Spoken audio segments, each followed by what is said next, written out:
Buenas, estimados y estimadas. En este momento vamos a ubicarnos en la segunda parte de la clase sobre economía política, justamente el texto de las contradicciones del capital de David Harvey. Retomando lo que dejamos en la clase anterior, vamos a analizar las contradicciones cambiantes. Las contradicciones cambiantes son aquellas que, dependiendo de la ubicación en las relaciones entre el capital y el trabajo, pueden modificarse, no son estáticas, no están supeditadas o determinadas por el capital per se, aunque sí se les afecta.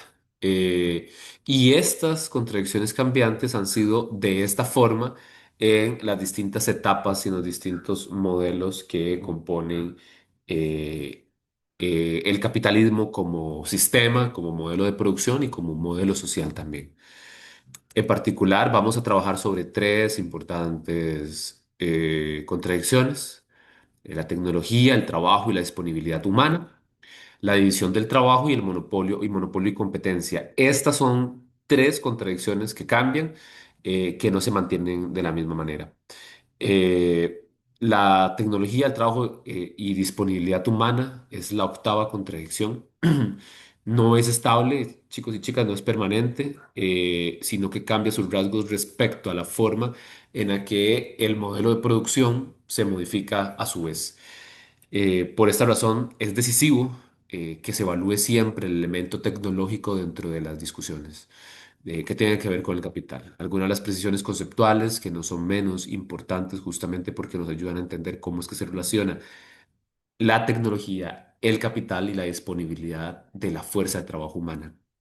En primera instancia, vamos a entender que las fuerzas productivas son las capacidades y las potencialidades tecnológicas, es decir, el vínculo y el vínculo y la relación entre los medios de producción, que los medios de producción, chicos y chicas, van a ser los instrumentos, las máquinas, tecnología, las materias primas, las herramientas con las que se transforma la realidad.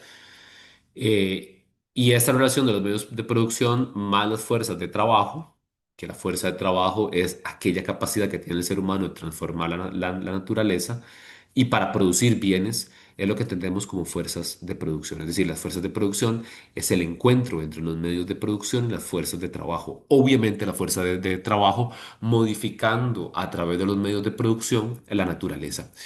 Eh, la tecnología, en este caso, se podemos definirla como el uso de procesos y objetos naturales para obtener productos que satisfagan las necesidades y los proyectos humanos. La tecnología no es un invento de nuestra contemporaneidad. El ser humano siempre ha tenido algún vínculo directo con la tecnología y va a definirse esa relación de las fuerzas productivas con la naturaleza, esa relación en la que es la base, digamos, que define a la tecnología, qué tipo de tecnología se hace y qué tipo de tecnología se desarrolla. Es importante mencionar acá el concepto de evolución cambiatoria, eh, que hace referencia a la capacidad que tiene la tecnología por crearse a sí misma, desde lo simple hasta lo más complejo, y desde la acumulación del desarrollo tecnológico. Eso es muy importante porque es mediante esta evolución cambiatoria, o sea, esa capacidad de cambiar, que no solamente ha potenciado al capitalismo, sino también ha transformado las relaciones de producción. Esta evolución cambiatoria obviamente define cómo es que la tecnología impacta de forma consistente al ser humano, a la naturaleza y también a los sistemas políticos, económicos y sociales que el mismo ser humano ha generado. Eh, es muy importante establecer acá que surge un problema, eh, pues se identifica, digamos, a sí mismo la evolución cambiatoria en términos de solución. Y esta siempre va a combinar las soluciones anteriores a problemas de una nueva configuración, que a su vez, chicos y chicas, suelen propagarse en otros terrenos al crear nichos de oportunidad. Es decir, la evolución cambiatoria, al cambiarse en sí misma la tecnología, va a ir buscando nuevas formas de apropiación, nuevos nichos de oportunidad donde ella va a irse generando y se va a ir gestando. Estos nichos de oportunidad abren posibilidades de que la innovación aparezca en algún lugar y que se aplique significativamente en otro. Este modelo o esta forma tiene a su vez la capacidad de generar, ahora sí, en vínculo con el modelo capitalista, las capacidades para que la élite económica, el empresariado, pueda utilizar esta evolución cambiatoria a su haber. Recordemos que la evolución cambiatoria no aparece exclusivamente en sectores de por sí excluidos, ¿no? O sea, la evolución cambiatoria se define a sí misma como una premisa de sectores que ya han desarrollado tecnología, es decir, sectores que van a seguir obteniendo la tecnología y de estas formas de producción réditos particulares, no réditos sociales o individuales, lo cual es medular porque se entiende que cualquier cambio en evolución cambiatoria de la tecnología refiere también a nuevas formas de apropiación del capital, ¿verdad? Y esto es central porque es una forma en la que la misma destrucción creativa del capital genera en sí mismo las condiciones para evolucionar, para moverse. Por ejemplo, a veces se produce un desarrollo espontáneo de centros de innovación eh, porque de una u otra manera se vienen practicando y se vienen generando nuevos insumos. No obstante, estos centros de innovación ya tienen de por sí apropiación jurídica de ciertos instrumentos que le particularizan en propiedad privada. Recordemos que una de las contradicciones fundamentales es la propiedad privada, pero no solamente la propiedad privada per se, sino el derecho de la propiedad privada y la protección del Estado de esa propiedad privada. Entonces, la innovación per se no es un producto colectivizado o colectivizable, sino más bien es un producto que se transa en el mercado a partir de estándares y de reglamentos, de normativa que le protegen respecto al tema de innovación. A su vez, como les explicaba en clases pasadas, la innovación no está presente, digamos, y es la que le ayuda a generar los saltos o los brincos al capitalismo para profundizar su modelo. Hay cinco imperativos tecnológicos dominantes que se solapan parcialmente. El primero es que la organización de la cooperación y las divisiones de trabajo de formas que maximicen la eficiencia, la rentabilidad y la acumulación. Ese es uno de los imperativos. Otro de los imperativos es la necesidad de facilitar la aceleración de la circulación del capital en todas sus fases, junto a la necesidad de aniquilar el espacio mediante el tiempo, lo cual ha generado una asombrosa variedad de revoluciones tecnológicas o micro revoluciones tecnológicas en distintos puntos del mundo. Ya una revolución tecnológica no ocurre, por ejemplo, en Inglaterra precisamente, o no ocurre precisamente en Estados Unidos.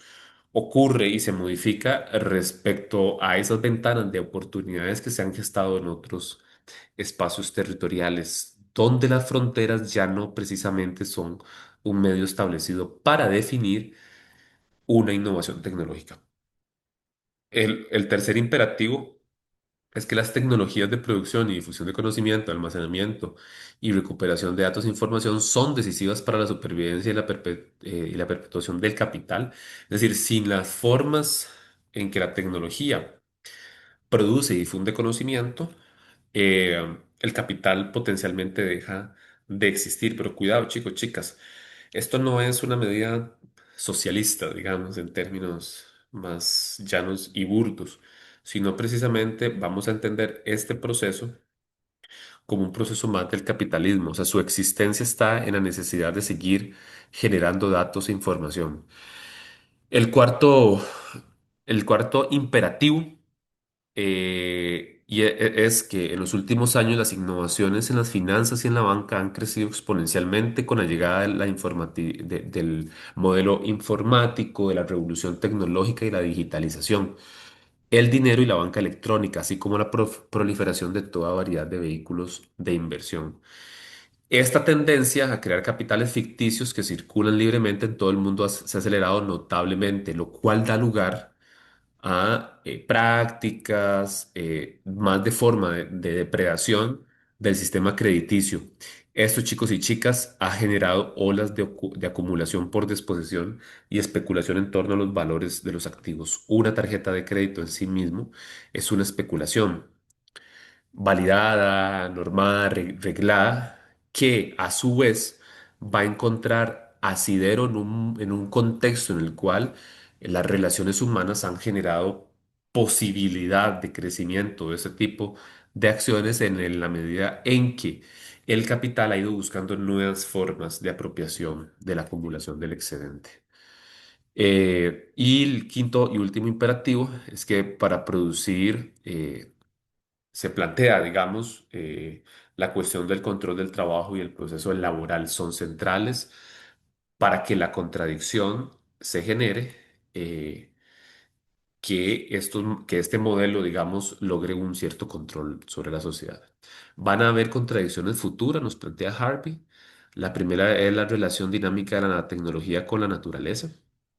Y la segunda es la relación entre el cambio tecnológico, el futuro del trabajo y la fuerza del trabajo. Recordemos que Harvey escribió esto en el 2014. Estamos en el 2025, es decir, ya han pasado 11 años. Desde que el momento en que Harvey escribe hasta la fecha, ambas contradicciones futuras ya se nos presentan no como un hecho aislado, sino como un hecho concreto y material, en el cual los cambios tecnológicos de la incipiente revolución de la inteligencia artificial están colocando al ser humano en esa contradicción entre si continuamos por el cambio tecnológico masificado, sin control, sin una estrategia clara de qué es lo que va a suceder respecto al futuro del trabajo y la fuerza del trabajo en el capital. Estos, chicos y chicas, son problemas de política pública, o sea, no es solamente un problema de economía política, esto es un problema de política pública, al igual que la relación dinámica entre la tecnología y la naturaleza, porque nunca en la humanidad había existido tanta capacidad tecnológica acumulada como en la actualidad, pero nunca antes habíamos estado en un riesgo tan latente de una extinción humana por la propia creación nuestra, digamos, y el daño irremediable en términos del riesgo en la naturaleza o de la naturaleza. Ahora vamos a pasar a la división del trabajo, que es la segunda contradicción que estaremos viendo en este análisis. Vamos a entender a la división del trabajo como la capacidad humana de descomponer las actividades productivas y reproductivas complejas en tareas más específicas, pero más simples que pueden ser realizadas por distintos individuos, ya sea temporal o permanentemente. La división del trabajo existe, ha existido división del trabajo en los en los distintos sistemas de acumulación de riquezas y de exclusión. Por ejemplo, en la esclavitud había una división del trabajo, en el feudalismo había una división del trabajo, en el socialismo realmente existente había división del trabajo y por obvias razones en el capitalismo también. No obstante, en el modelo capitalista, la división del trabajo está mediada por distintos elementos. Uno de ellos es la división técnica, que la vamos a entender como las tareas concretas en una serie compleja de operaciones que cualquiera puede hacer en principio, como vigilar una máquina o fregar el suelo. Esos son divisiones técnicas del trabajo. No obstante, la división social del trabajo refiere ya a tareas más especializadas, que no solo personas con el adecuado conocimiento o estatus social pueden realizar, como los médicos, programadores sociales, politólogos, politólogas, que tienen una especificidad ya propia, una especialización propia en su quehacer. Esas son las dos grandes diferencias entre la división técnica y la división social del trabajo. Una afecta a la otra y viceversa, ¿verdad? Ellas están complementadas, no es que están distantes, solo que en sí mismas tienen rasgos distintos. Es importante señalar que la evolución de la división del trabajo bajo el capital tiene un carácter muy especial, ya que se orienta primordialmente hacia el sostén de la ventaja competitiva y la rentabilidad.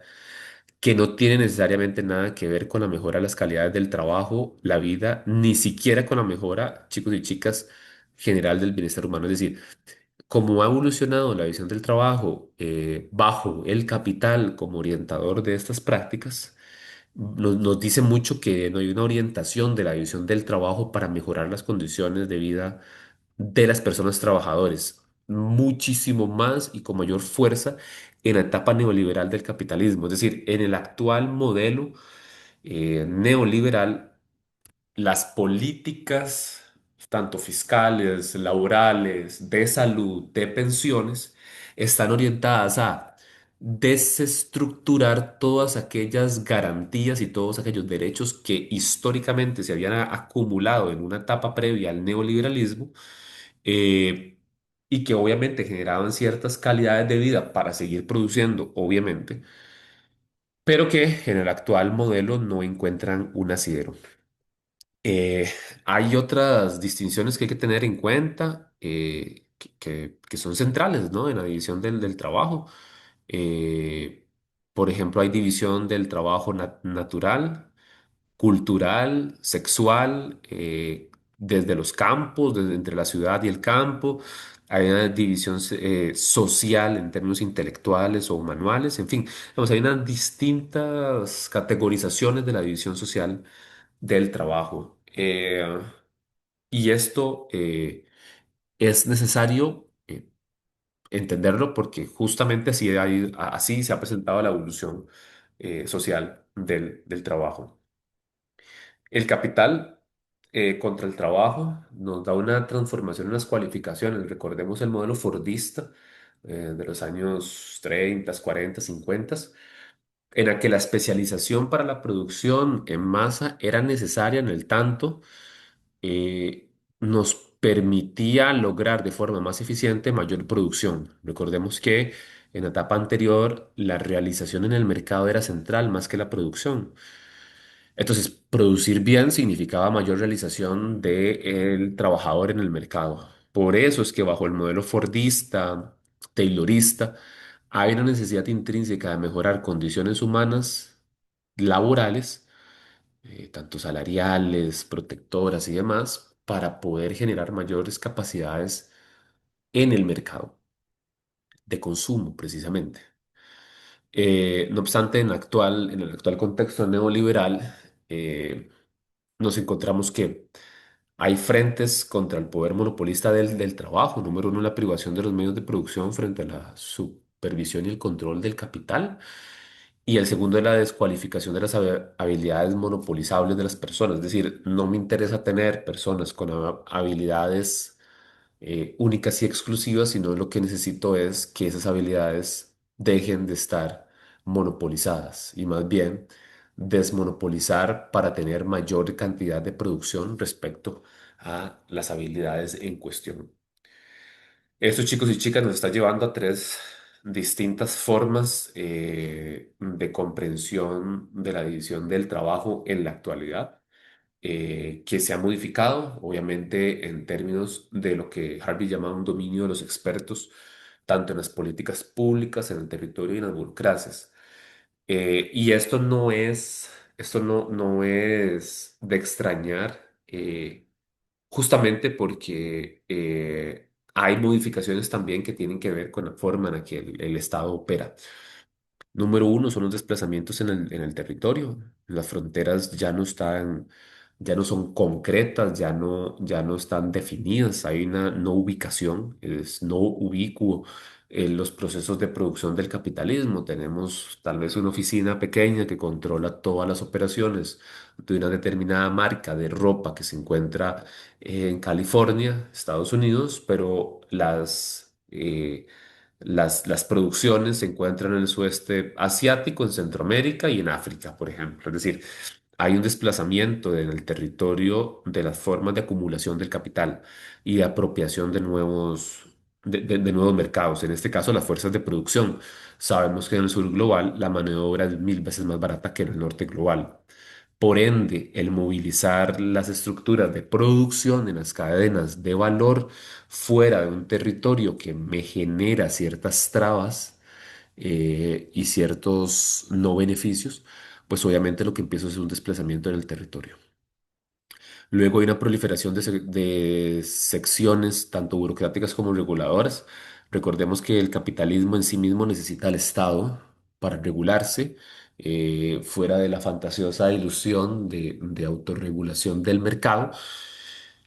Por ende necesita, aunque unidades concretas y pequeñas, necesita secciones burocráticas y reguladoras. Por ejemplo, el caso de Elon Musk en Estados Unidos, al ser nombrado como el director del Departamento de Eficiencia Gubernamental, tiene que ver justamente con estas proliferación de secciones que aunque son burocráticas per se, lo que van a buscar es regular para el mercado, no para la sociedad. Y este elemento es central, porque tanto los bancos centrales, las entidades reguladoras y el mismo Estado en sí mismo opera en el neoliberalismo como una forma de regulación para el mercado, no para la sociedad o para el Estado.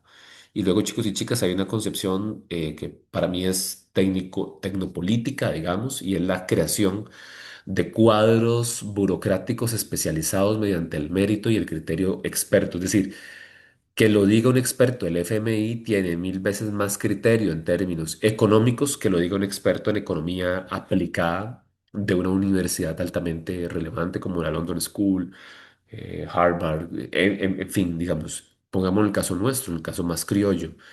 Eh, la delegación de la Unión, perdón, del Banco Mundial o el Fondo Monetario Internacional tiene más peso un informe de 20 páginas, altamente generalizable, sesgado y demás, que el informe que se pueda generar en alguna unidad especializada de economía de las universidades o bien de centros de pensamiento. Es decir, hay un criterio experto que es consistente respecto a la forma en la que yo necesito que se justifique la acción de acumulación y de división del trabajo. Y hoy, digamos, en términos de los méritos, hay un elemento de meritocracia que es desigual porque no permite la aproximación y el ingreso de personas que no precisamente han tenido las condiciones para poder acceder a puestos especializados, aunque tienen los conocimientos. Y esto es central, entenderlo en este modelo de dominio de los expertos que juntos estas tres áreas configuran ese dominio que obviamente va a tener repercusiones en la forma en la que el capital se justifica y se profundiza en términos políticos. Cabe destacar también que esto lleva a una contradicción, se presenta una contradicción en la desubicación de los centros de producción alrededor del mundo, que podría paralizar una producción si hay, por ejemplo, una huelga en un determinado país que afecta potencialmente toda la cadena de valor. Es evidente que la creciente complejidad en la división del trabajo pone o nos devela nuevas vulnerabilidades. Por ejemplo, esto que les menciono, ¿no? Pequeñas perturbaciones en las cadenas de producción pueden generar grandes consecuencias. Por ejemplo, una huelga en una fábrica de piezas automotriz clave en algún lugar del mundo puede detener todo el sistema de producción de todas las demás partes a nivel global. Eh, pero también se puede argumentar con mayor credibilidad que esta creciente complejidad y proliferación geográfica entre los lazos dentro de la división global del trabajo proporciona una seguridad muchísimo mayor que las calamidades locales, es decir, que es solamente ubicar la producción en un solo país. Ahora vamos a a la contradicción fundamental sobre la que Harvey desarrolla, digamos, en esta contradicción que es cambiante y es justamente la alienación. Para Harvey es muy importante entender que la contradicción principal en el uso del capital de la división del trabajo no es la técnica per se, sino es social y política, y se resume en la palabra alienación, eh, que es ineludible y asombroso los aumentos que han habido en términos de producción, volumen productivo y rentabilidad que consigue el capital en virtud de su organización, es decir, con base en la división técnica y social del trabajo. No obstante, chicos y chicas, es muy importante dejar en entrever que acá las personas trabajadoras se van a ver aislados e individualizados. Es decir, hoy más que nunca tenemos una baja obviamente en todas las formas de organización social de los trabajadores. Estoy hablando de sindicatos puramente que en otrora fueron centrales para el desarrollo y para la consecución de derechos laborales y de condiciones dignas de trabajo, ¿verdad?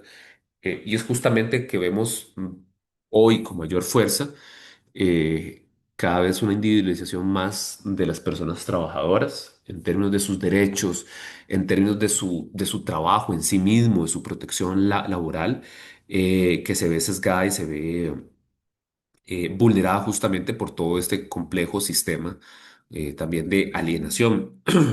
Es importante señalar que la alienación como tal es una despersonalización del trabajador de su fuerza de trabajo, ¿no? Yo pierdo mi capacidad de comprender que lo que hago me está supeditando a la acumulación de capital. Esa pérdida de conciencia, digamos, es un elemento alienador.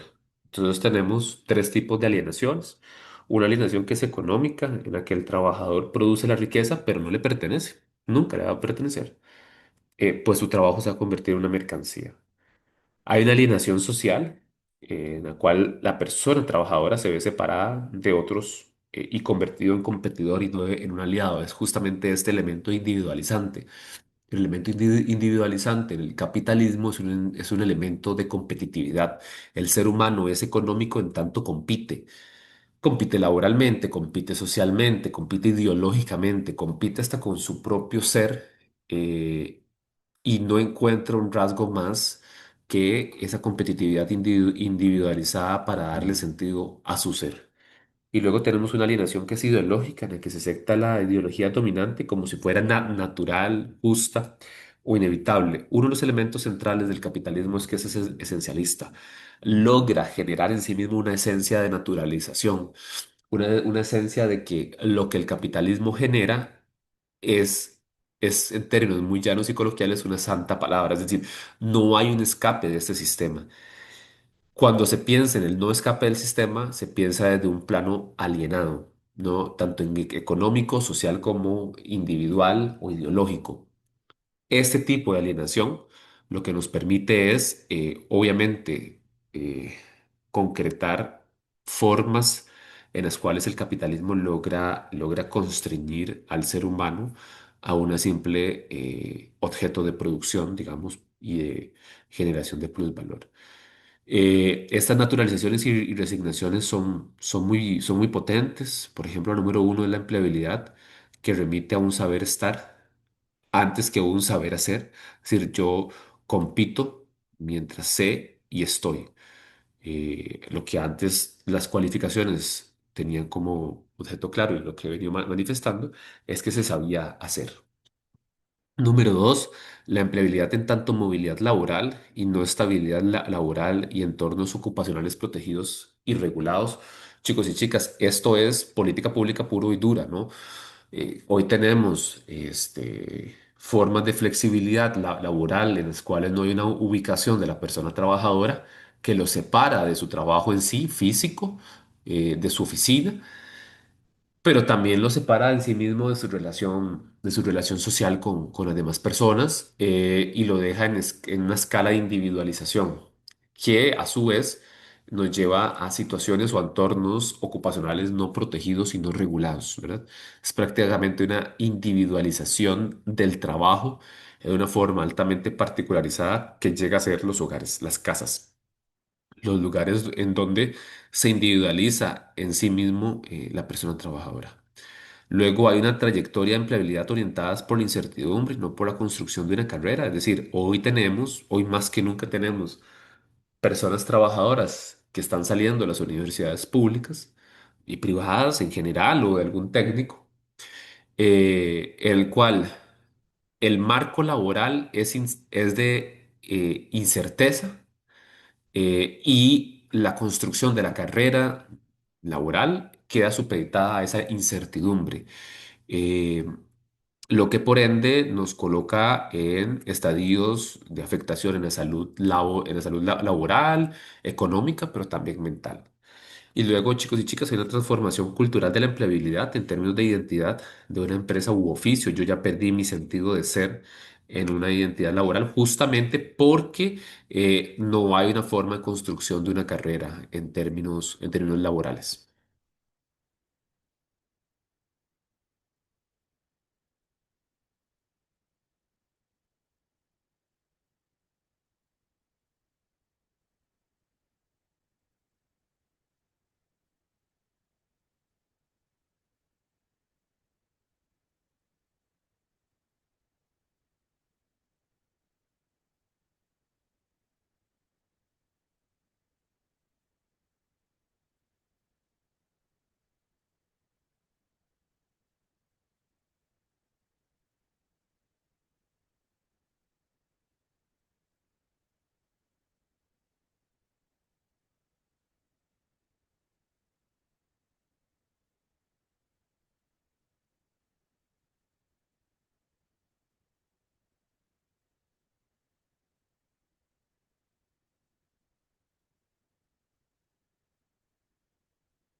Fíjate, la verdad, allá en Grita, Sonora, una misma bien perra, clima toda madre, fresco, a gusto, loco, y que de repente huele rico y te dicen tu tía, yo, ya están los tacos, o sea, que no para que le paguen, y retácale todas las carnes que quieras. Por ahí andan ya tus primos, primas, tíos, algunas, no te olvides de tus vegetales, de banderas, no te nada, no salió bravo, porque no se te va a olvidar el guacamole, ahora sí, algo bien, el tranquilo, no da.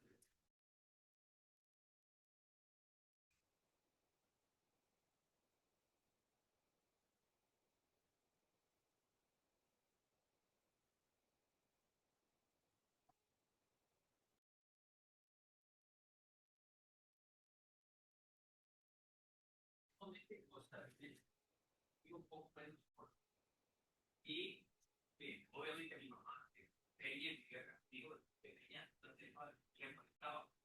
Pero yo le decía a ella, mamá, que cuando juega la serie, acá Colombia, mi pasión por Costa Rica es de estar. Y con Colombia es.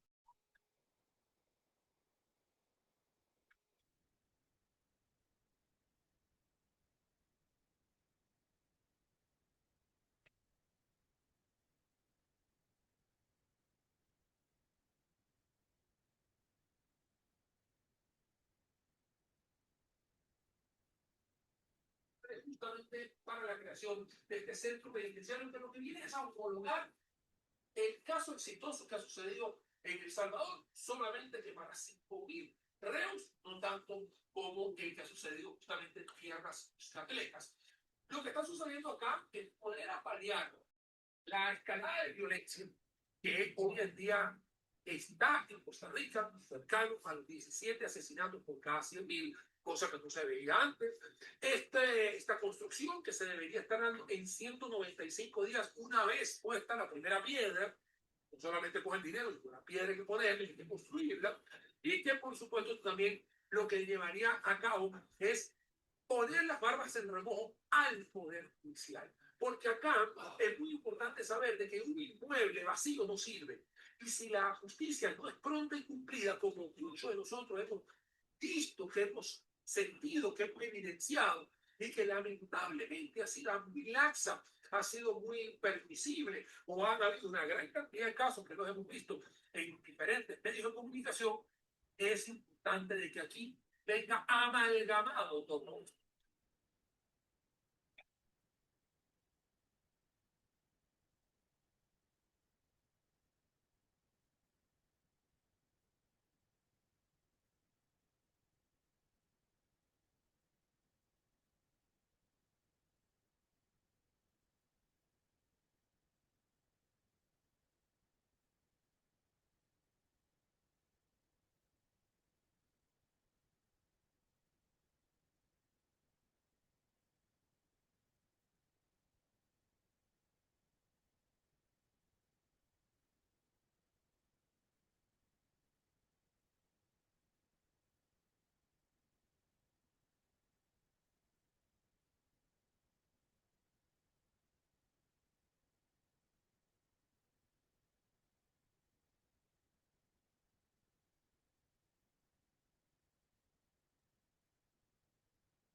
No, no pica nada, échale de cualquiera de las dos, están bien rifadas, échale,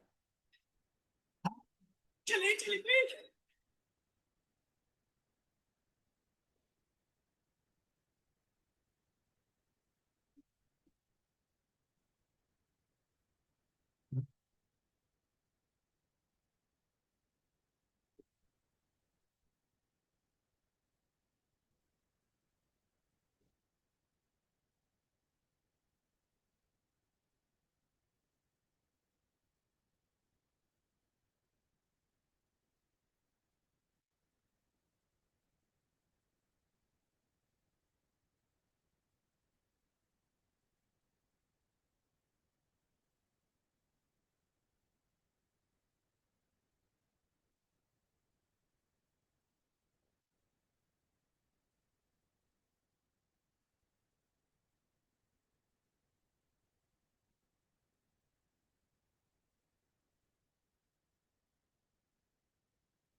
Para tener un vuelo muy placentero. Pasar mucho tiempo sentado hace que la circulación en las piernas pues, no sea la más óptima y a veces uno siempre siente los vuelos muy largos que pues, están muy pesadas o que le duelen las piernas y estoy probando unas medias de compresión que por primera vez en mi vida las estoy usando. Básicamente son esas medias de compresión que me compré, pero también los viajeros la pueden usar. Yo me compré estas en un supermercado, pero las venden en farmacias y así.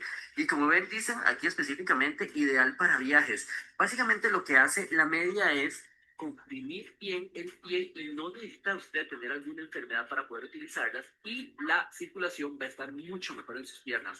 Van a evitar posibles coágulos incluso por tanto tiempo sentados. Entonces, por ejemplo, si ustedes van a Europa, que normalmente el vuelo dura como 10 horas, al ponerse va a ayudar a la circulación y van a hacer que específicamente estén tan apretadas y ayudándole a sentirlas que no están pesadas. Así que definitivamente yo creo que todas las personas que viajan aunque sean vuelos de al menos 4 horas y de ahí para arriba, sí o sí siempre viajen y se pongan medias de compresión. Síganme en Instagram como la mochila épica.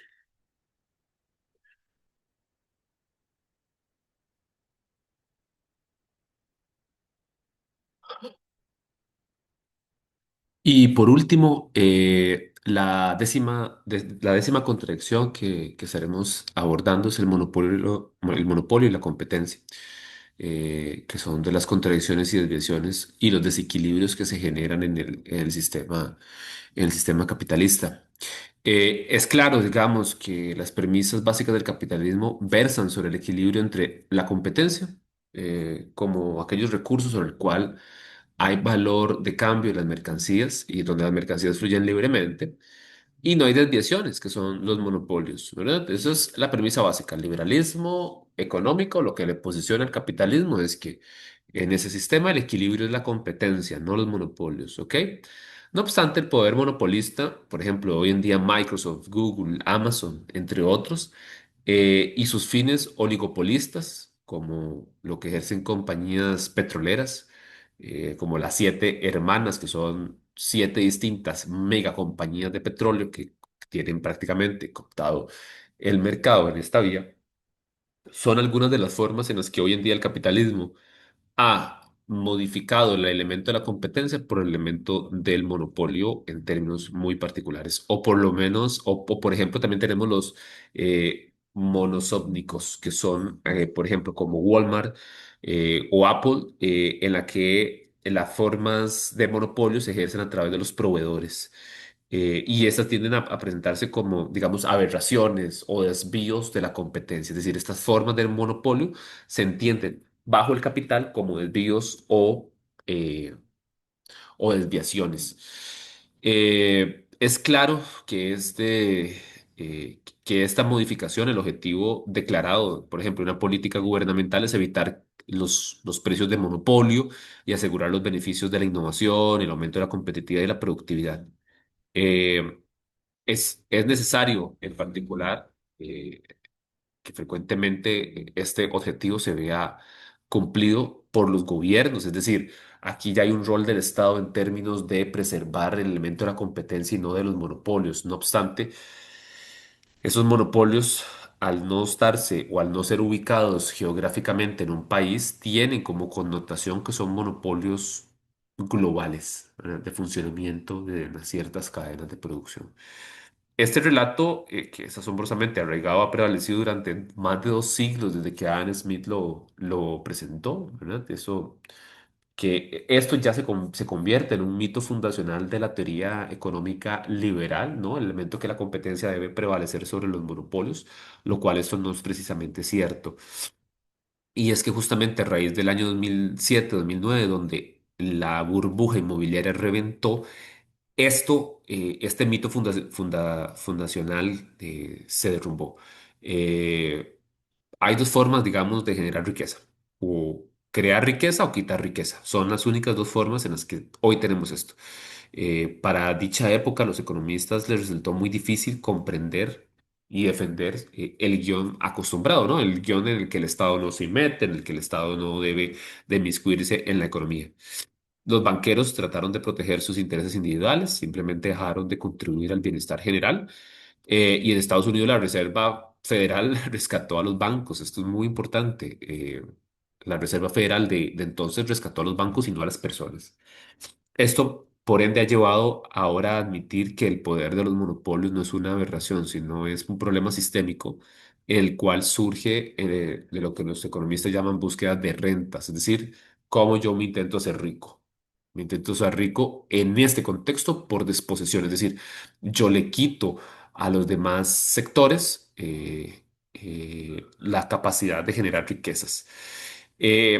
Entonces, este poder monopolista de la economía se hizo una constante después de la crisis del 2007, y por ende también llega a un poder monopolista de la política, lo que tiene que ver justamente con la capacidad que tiene la política o los procesos políticos para poder generar el conjunto de regulaciones, de marcos normativos, fiscales y laborales que fortalezcan más bien estos monopolios y que la libre competencia, premisa fundamental del liberalismo clásico y del neoliberalismo clásico también, es justamente borrada, digamos, por la propia realidad de la cual el sistema capitalista opera.